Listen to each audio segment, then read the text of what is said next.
Good morning, everybody. May the peace of the Lord be with you. Today is Remembrance Day, and today, and in the lead up to today, you will see people wearing poppies. But why do they wear poppies? And what exactly is it that we are remembering? I'm going to tell you.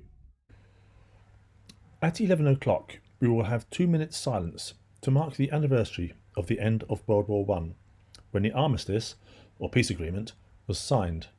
That was the 11th hour of the 11th day of the 11th month, on the 11th of November 1918. That war ended a very long time ago, but there have been plenty of wars since. However, World War I changed the world in many ways. Millions of men fought in battles from all across the world, and millions of men died. For the first time, the role of British women changed as well. In the UK, young women worked in factories and on farms, and some travelled to the battlefields to be nurses and ambulance drivers. Once the war was over, people felt that the sacrifices should not be forgotten. But why did poppies become a symbol of remembrance? During the First World War, Flanders in Belgium saw some of the worst fighting and devastation. Everything was destroyed.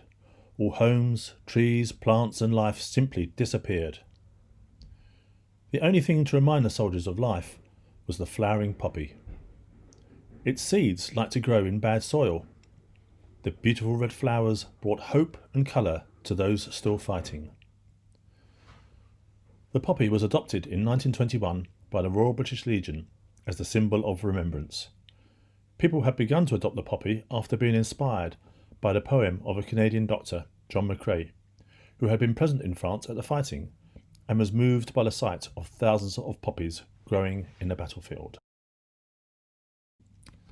The poem, In Flanders Fields, by John McCrae, begins like this. In Flanders fields the poppies blow, between the crosses, row on row, that mark our place, and in the sky the larks, still bravely singing, fly, scarce heard amid the guns below. That poem was written after World War I. In the fields where the war was fought, the only thing that would grow was the poppy. The poppy reminded people of the importance of life. It became a symbol of hope on the battlefield. John McCrae worked in an army field hospital and tried to save the lives of those who were injured. But he also saw a lot of soldiers die. He wrote the poem to tell people not to forget those who had been killed.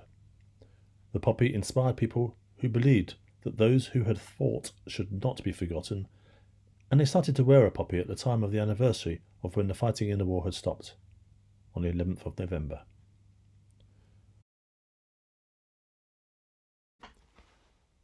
Let us pray for all who suffer as a result of conflict and ask that God may give us peace. For the servicemen and women who have died in the violence of war, each one remembered by and known to God. For those who love them in death as in life, offering the distress of our grief and the sadness of our loss. For all members of the armed forces who are in danger this day, remembering family, friends, and all who pray for their safe return. For civilian women, children, and men whose lives are disfigured by war or terror, calling to mind the anger and hatreds of humanity. For peacemakers and peacekeepers who seek to keep this world secure and free. Amen.